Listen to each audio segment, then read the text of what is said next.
The little town of Katanning, and some of you may know where that is, used to have a 10K, a 6-mile run they called the toughest 10K in Pennsylvania. I didn't believe them. So I did it one year and discovered, and by the way, I went back to look at my notes to make sure I was accurate on this. About the middle of the course, there was a 2.4-mile continuous uphill. You got that? Almost 2.5 miles continuous uphill, and the portions of it were steep grades. They started down in Katanning along the river and ran to the top of the hill outside of Katanning, okay? I died the first time I did it, okay? I mean, I felt like put a stamp on my forehead and mail me home because I'm not going to get home any other way. Second year, I said, I'm going back because I'm not going to be defeated. So I prepared. The second year I did it, I noticed something. I got to the worst part in the middle of the course and started up that hill. And I started passing people that I shouldn't have been able to pass. You know, when you run a lot of local races, you learn who the good runners are, right? I was passing people who were better runners than I was. I knew it because I knew who they were. I should not have been able to pass them. What was the difference? I knew there was a hill coming, and I was ready for it. They weren't. They were better than me, but they weren't ready for the hill. Oh, by the way, most of them passed me because once you go up 2.5 miles, guess what you have to do at the end?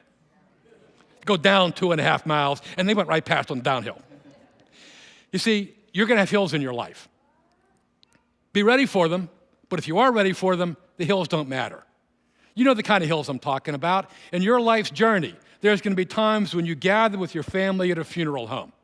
That's a tough hill to get over. You're going to be at the emergency room for a medical incident. It's a tough hill to get over. There's going to be times when the doctor says the report came back and it's cancer. It's a tough hill to get over. There are times you may be meeting in a counseling session, trying to deal with a fractured and broken family relationship. That's a tough hill to get over. But you know what? If you prepare for them, hills don't matter because you can conquer them. Now the trouble is, what's the wrong time to begin to prepare to climb a hill? When you're on the hill. You know, the wrong time to say, I really need to know Jesus Christ better is when you're in the middle of a crisis. The wrong time to say, I need more inner strength, is when you're halfway up one of life's hard hills. Now, by the way, you still can succeed, but you're going to work twice as hard with twice as much grief and heartache. You can succeed, but it's way tougher. Wouldn't it make more sense if we prepared for the hills ahead of time? Wouldn't it make more sense if we were ready to run the hills on our life's journey before we got to them? Yeah, it would. So why do I want you to train? Why am I pushing you to grow in your faith and grow as a person? Because if you do, the hills don't matter. Oh, it's tough, it's a struggle, but you'll get over them. You'll be able to conquer those hills.